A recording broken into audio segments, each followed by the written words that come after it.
The really amazing thing about Children's Cancer Institute is that we were founded by parents. Two dads who both had a child with leukemia way back in 1975. We were living in a beautiful country town in Queensland, Childers, a sugarcane growing town, and life was good for us. But then our daughter Helen became seriously ill. And she was under a specialist doctor in Bundaberg. He suggested that we come to the Sydney Children's Hospital in Sydney. And it was about 48 years ago that Helen was diagnosed with leukemia. In the late 1950s and early 1960s, a diagnosis of childhood cancer was virtually a death sentence. Almost every child who was diagnosed with cancer died. And at about in the mid-1970s, the survival rate for acute lymphoblastic leukemia had risen to about 50%. 1 in 2 children were surviving. So acute lymphoblastic leukemia is the most common cancer that children get. There's a group of leukemias, and the acute form of it, which develops very quickly, is the most common cancer that children get. And on the ward there, he met a guy called John Luff, whose son Robbie was 3 years old and had been diagnosed with leukemia. John and I met at the clinic, and we started talking about, and John kept saying all the time, "Jack, we've really got," sorry. He'd say, "Jack, we really need to do something to help these doctors help our children." And he'd say it over and over again. And all those children were getting the same kind of chemotherapy. And in those days, it was still very experimental to be giving children chemotherapy, and no one really knew which of these kids was going to survive and which would not. The first chemotherapy was proven to work in children's leukemia. That work was conducted in the United States. Although at the time, the person who was pioneering that was actually told that what they were doing was morally wrong, that he was poisoning children because these were children that it was believed they would all die of cancer, and why would you torture them with drugs? And while those dads were there, trying to get their kids through this terrible time in their lives, they started to talk about the need for research.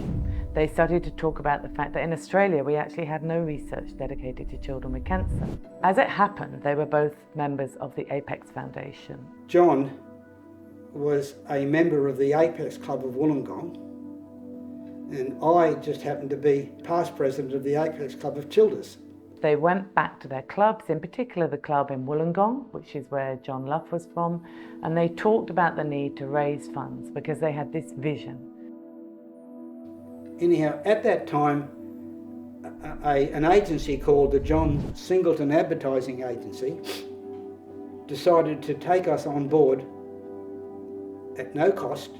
John Singleton, who was a very well-known advertising guru in Australia, and they told their story. And he said, "Okay, yep, I can help you. What you need is a campaign, you need a logo, and what we're going to do is we're going to call this campaign, Some Kids Make It, Some Kids Don't, Help a Kid Make It." And so that became the name of the Apex Foundation campaign.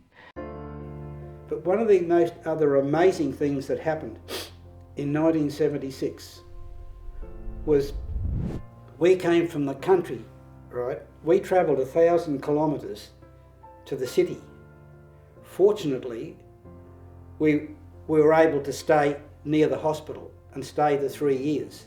There were dozens and dozens of country families who had children dying from leukemia and cancer, who had nowhere to stay, and because of the cost of accommodation and the transport and all of the other huge costs, these country families couldn't afford.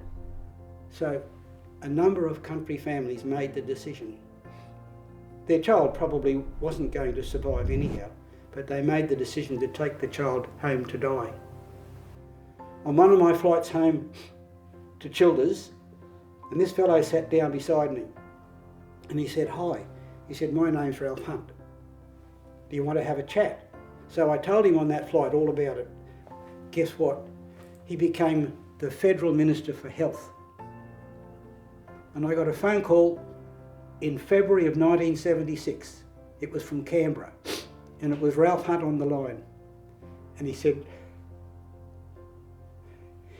"Jack, I want you to know today that I'm having a bill passed through Parliament that's going to subsidise all of the travel and the accommodation of every child that's sick, living in a country area of Australia that's outside 100 kilometres from the city." Little did we know at the time that this was going to facilitate the opening of Ronald McDonald houses across Australia.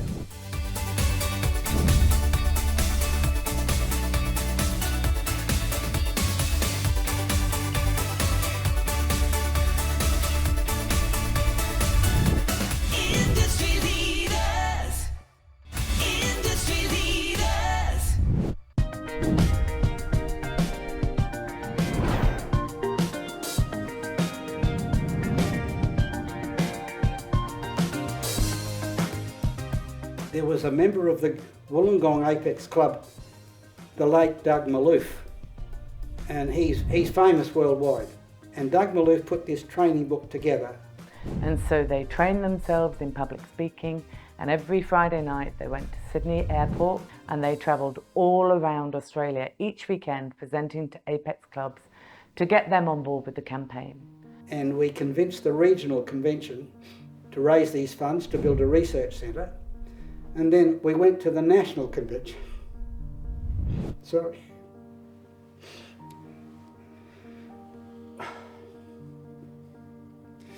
Then we went to the Apex National Convention on the Gold Coast. And just prior to the convention, John's son, Robbie, passed away. He died. And our little girl, Helen, was continuing to do well. Helen Cassis did make it, and Helen Cassis today is a teacher. She's 54 years old and she's in relatively good health. And at the end of the year of the fundraising campaign, John and all the team at Wollongong had raised a total of $1.3 million. You know, we could not believe it. They had raised $1.3 million, which is sort of the equivalent of about $8 million today. And those are the funds that opened up our first laboratories at the back of Sydney Children's Hospital in 1984. And we actually constructed the first stage, which we call the Apex Centre. The first director of the research centre, a person named Bernard Stewart. And with him, he brought 3 young budding scientists. Those scientists were Michelle Haber, Murray Norris and Maria Cavallaris. And Bernard and these 3 scientists started to lay the foundation for how they were going to change forever our understanding of the treatment of leukemia and cancer in children. And so that was really the beginning of how the Institute first came about. And if you talk to any one of those early parents that got involved with making the Institute happen, they will tell you that the funds came from the community. So there were a lot of Saturday Fete, where Jack Cassis would be running the chocolate wheel to try and raise money, not only to get the doors opened, but to keep the Institute going. You know, the passion for me, I joined the Institute as the inaugural PhD student, back before it was an institute at all, just a very small centre. And I think, you know, meeting the parents of children with cancer, seeing their dedication and motivation and wanting to actually achieve better outcomes for their kids, it's something that is terribly motivating for me as a person. And I remember those early days. It used to be getting together with them, holding fates, running chocolate wheels, selling tickets, raising money to help drive the research that would eventually turn into Children's Cancer Institute. And we went from a staff of 4 researchers through to today where we have over 350 staff in our institute. So in the early days of children's cancer, so when we first started the institute, children were treated with very high dose chemotherapy. Many children got very sick and died from their disease. Now we're seeing some major improvements and changes in the way we're starting to address children's cancer. So for acute lymphoblastic leukemia, by the time I started work at the Institute, about 3/4 of these children were surviving, but 1/4 of them were relapsing when they were given standard therapy.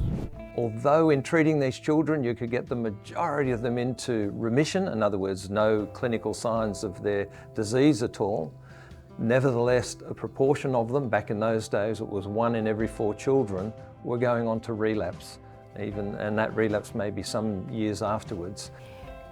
We didn't know which children were going to relapse, and yet we wanted to know that. These old drugs would attack the cancer cell, but also the normal cells, and leave the child with significant defects. So we didn't want to treat every child with these high doses of drugs.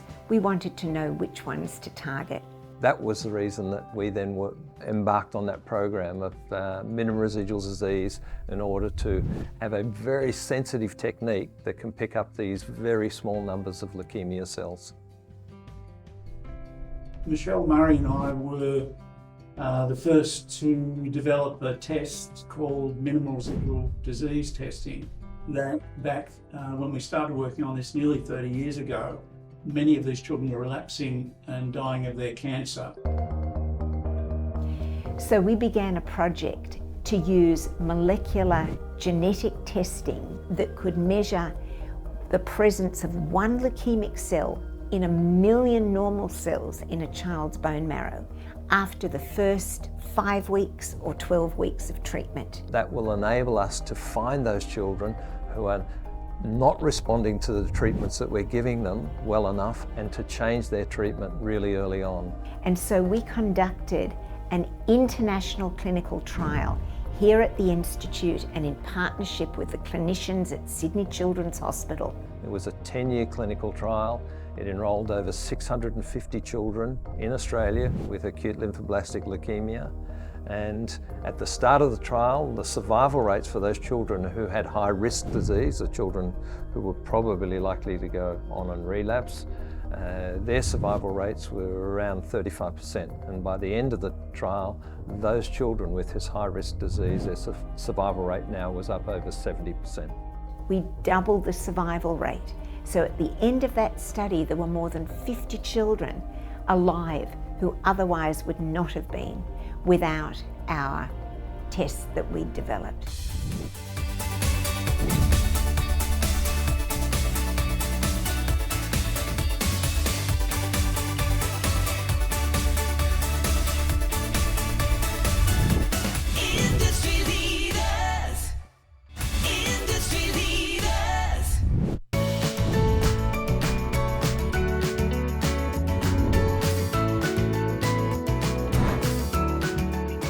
When I was 13, my mum kind of got sick of me being unwell. It was almost like I was faking, because one second I'd be okay and then the next day I wasn't. So we went to the GP who ran some blood tests, and then when my GP walked in, he had tears in his eyes, and yeah, he looked at me and said that I had leukemia, and I explained that it was a blood cancer, but that we needed to go straight to the Children's Hospital at Westmead for further testing.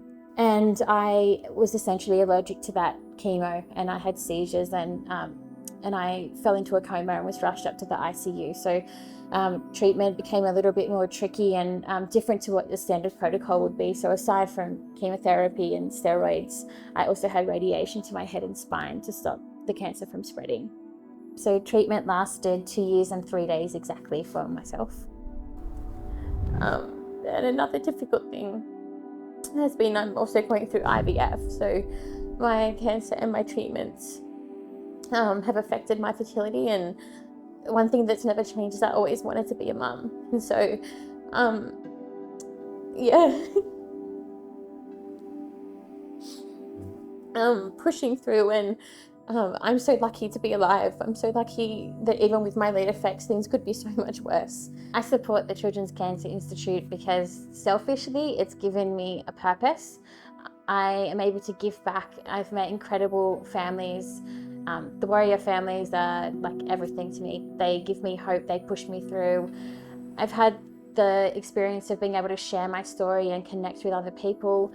Being able to raise money for research into treatments is something that I'm really passionate about. I want people to not only survive cancer, but I want them to be able to thrive post-treatment and post this whole journey.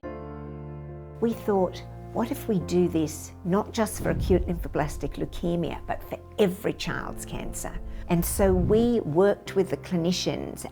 Our scientists here at Children's Cancer Institute worked with the clinicians at the Kids Cancer Centre at Sydney Children's Hospital to develop what has become Australia's national child cancer precision medicine. We call it Zero Childhood Cancer. The Institute has been involved in the Zero Childhood Cancer program, which is being able to take the children's tumour material and their normal cells as well, and then sequencing the entire DNA from and RNA from those cells, and then being able to kind of pinpoint the genetic changes in a cancer cell that have gone on to be the driver of that particular cancer. So the precision is also sort of synonymous with the word individualisation.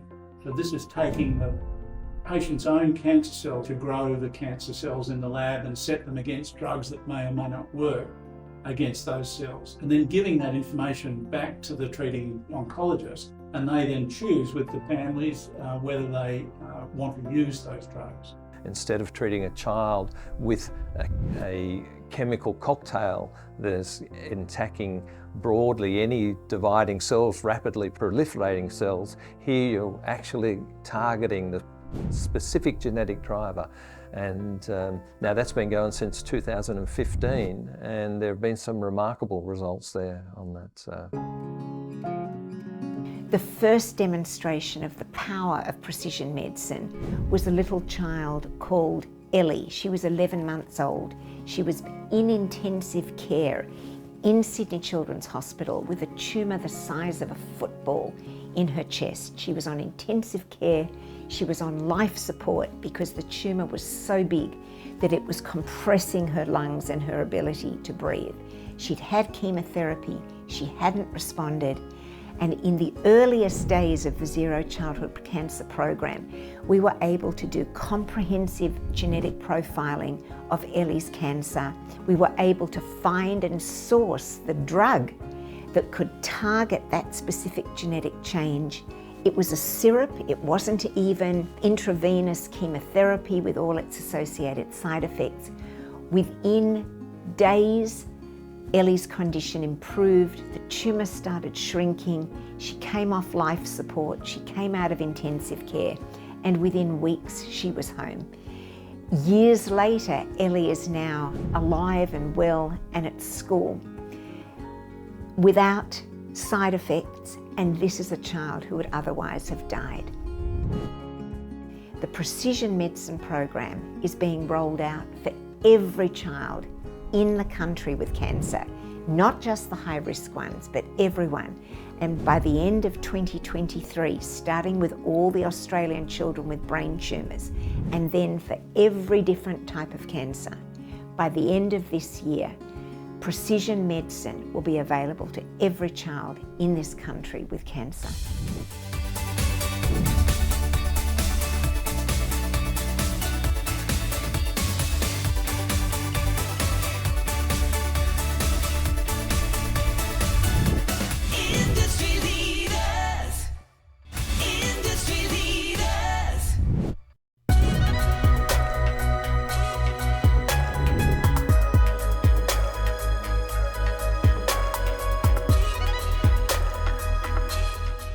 So Levi was a gorgeous kid. He was a typical child. He loved his friends and his family. When he was diagnosed, he was 7 years old. We had to go for a biopsy on his brain. We didn't have to, we chose to. When we went into an oncologist's office 2 weeks later, we were told that his official diagnosis was DIPG. I remember vividly that room and everything about that day and that moment. Levi was out in the waiting room and we were told that he was going to die within 12 months, and he was sitting there, an outwardly healthy child. We stayed at Bear Cottage with Levi in the week before he died. Someone said to me the other night, they said, if we fund the research and cure these children, we won't need a place like Bear Cottage. At Levi's funeral, we asked for donations to Professor David Ziegler, who is head of the Brain Tumours Group at Children's Cancer Institute. We asked for donations to his research, and our friends and family gave over $60,000 to research, and that was the start of our philanthropy. And months after that, we launched Levi's project in partnership with the Institute, and it's been going now for nearly 4 years.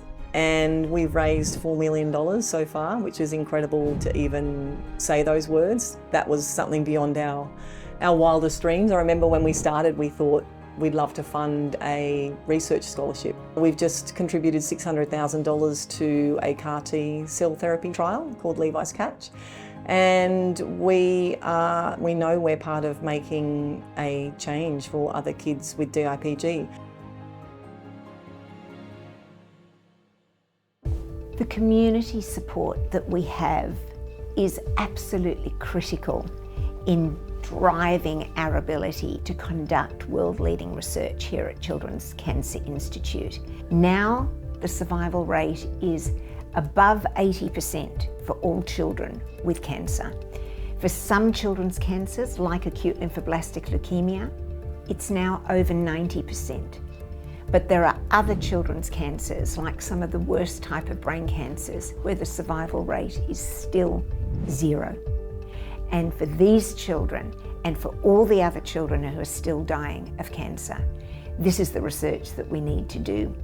A recent example last week, where we had some of the major supporters of our research and a mother whose child had died of one of the most aggressive brain tumours, one of the ones where the survival rate is still 0, talked about how she has harnessed her network to raise the funds to help drive our research so that 3 new clinical trials for this terribly aggressive brain tumour, it's called DIPG, diffuse intrinsic pontine glioma, no known cures, but through community fundraising, her family and networks have raised the funds to drive our research into new clinical trials.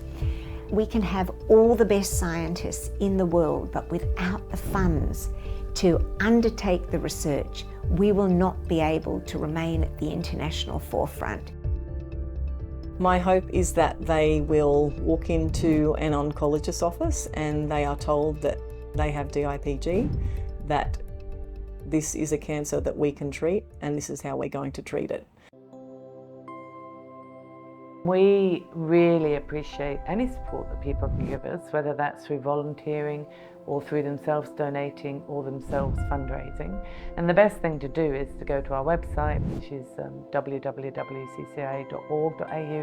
and go in there and see what events are coming up, see what activity is happening, and if there's something that would appeal to you. I've been lucky enough to work at this institute for 10 years. I have the best job in the world. I want to be out of a job. I want there to be no reason to raise more money or get this message out there, because not only here in Australia, but around the world, I can see a future where we can say to a parent of a child with cancer, okay, we've got the results.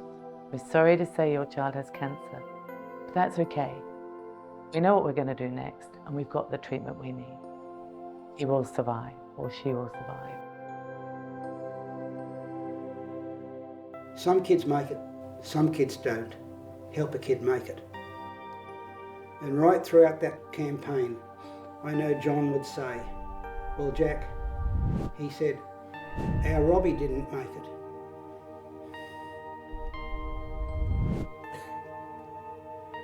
but your daughter Helen made it.